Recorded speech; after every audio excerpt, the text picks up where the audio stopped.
Televisions can be found in billions of homes around the world. But 100 years ago, nobody even knew what a television was. In fact, as late as 1947, only a few thousand Americans owned televisions. How did such a groundbreaking technology turn from a niche invention to a living room mainstay? Today, we're explaining the complete history of the television, including where it could be going in the future.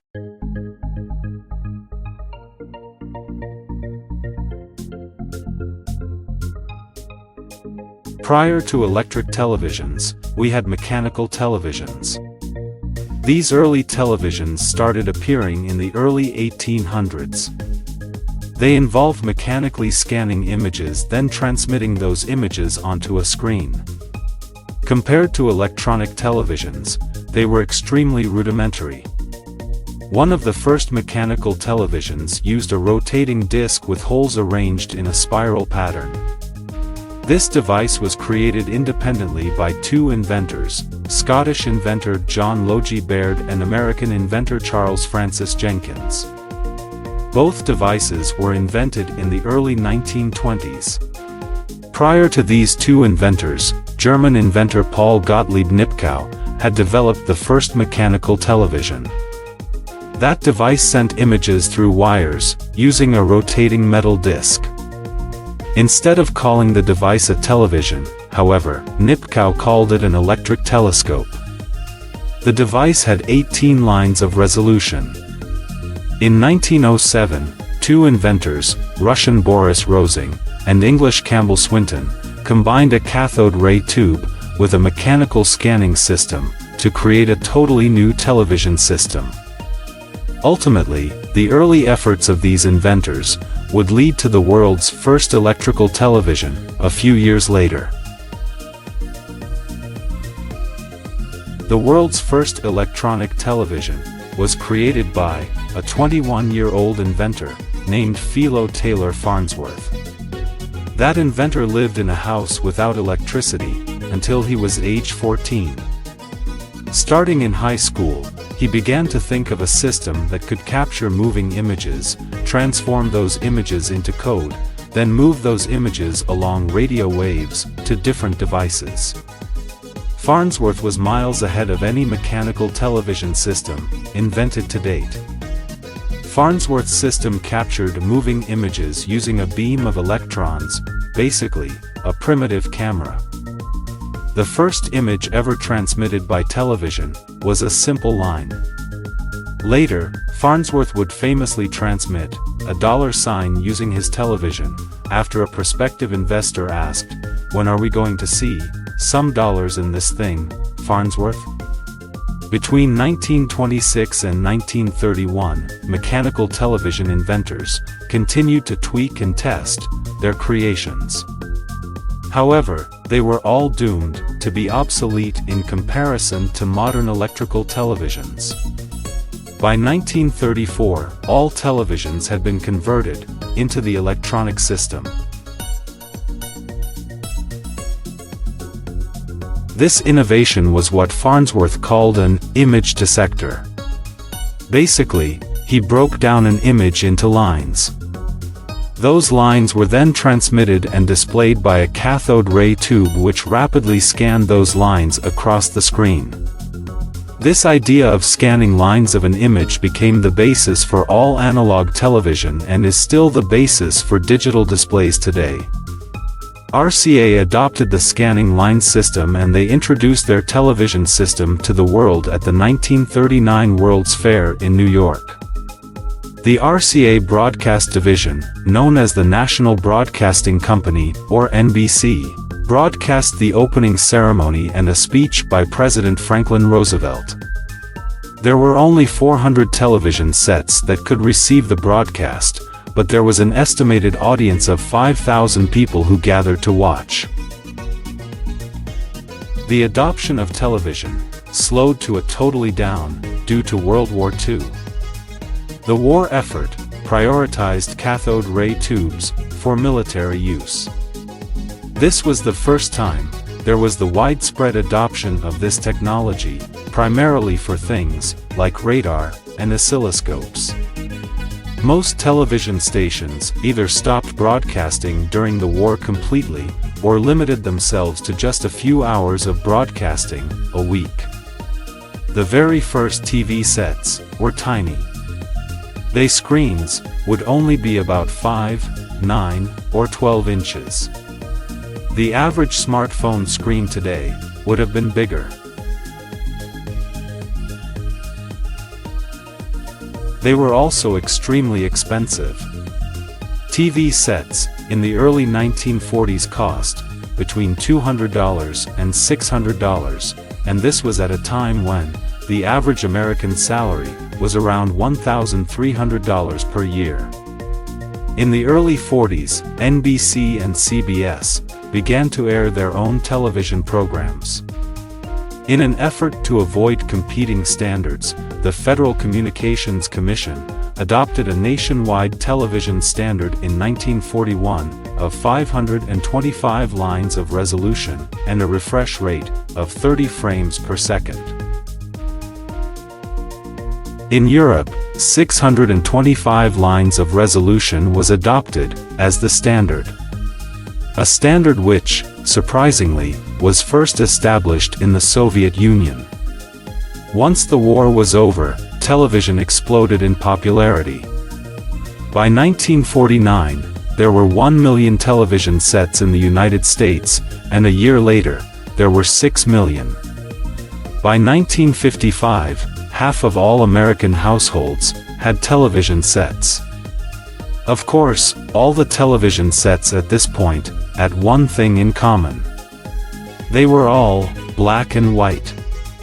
Ever since people began experimenting with television, people were thinking about sending color images. One of the earliest demonstrations used 3 Nipkow wheels, one for each primary color: red, green, and blue.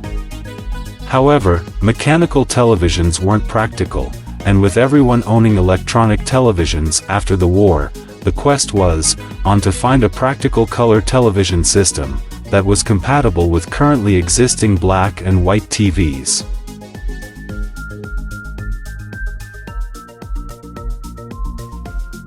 The world of television would not be the same as it is today without the discovery of fully colored television systems. Even though they were considerably harder to make, many inventors around the world strived to create such device and enable millions of people to see wireless broadcasts that were reproduced in lifelike colors.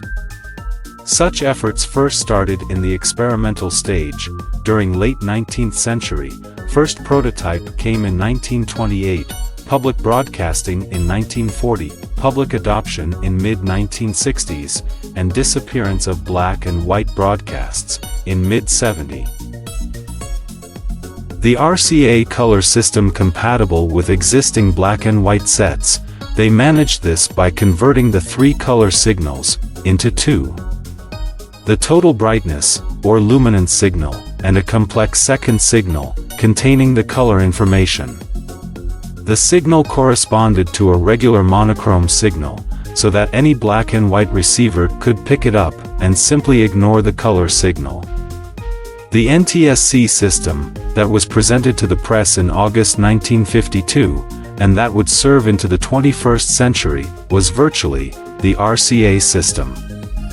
The first RCA color TV set, the CT-100, rolled off the production line in early 1954. It had a 12-inch screen and cost $1,000, as compared with current 21-inch black and white sets, selling for $300. It was not until the 1960s that color television became profitable.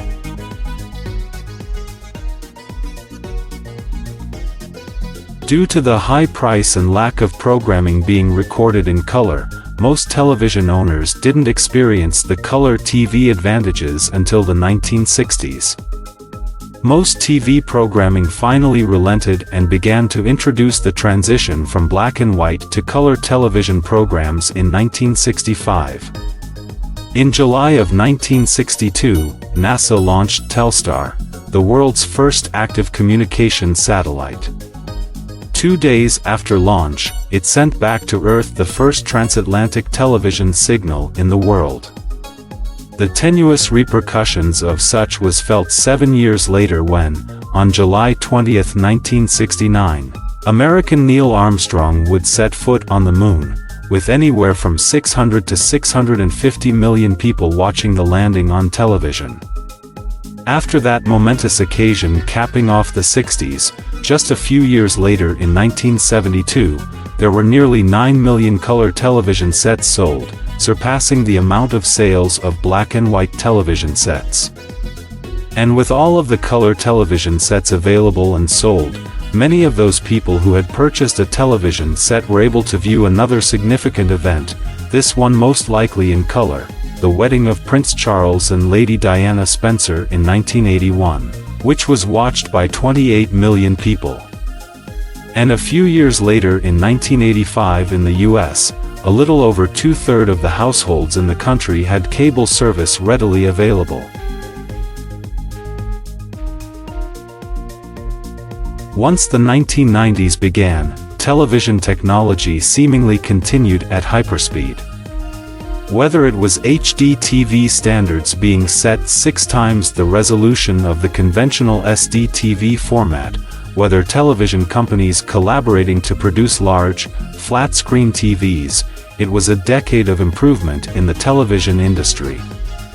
In 2001, the switch from analog to digital began.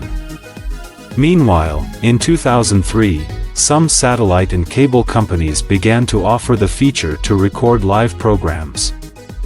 Then, just a few short years later in 2009, smart televisions were introduced, with TV watchers able to surf the internet, utilize apps, and, of course, watch TV shows, movies, and sports, with LED televisions becoming bestsellers a few years later, bettering LCD and plasma TVs. Additionally, in 2016, the introduction of 4K and 8K resolution televisions have brought on an even larger boom into how realistic television and movies can look.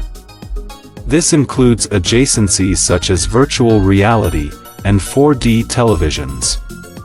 Although both VR and 4D aren't as popular as they possibly could have been, the evolution of the technology continues to spur innovation in the television industry.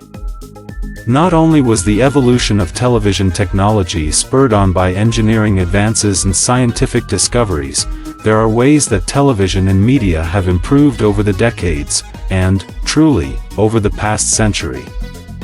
Part of the enjoyment of watching television is to experience the history of television, all the while having it at your fingertips.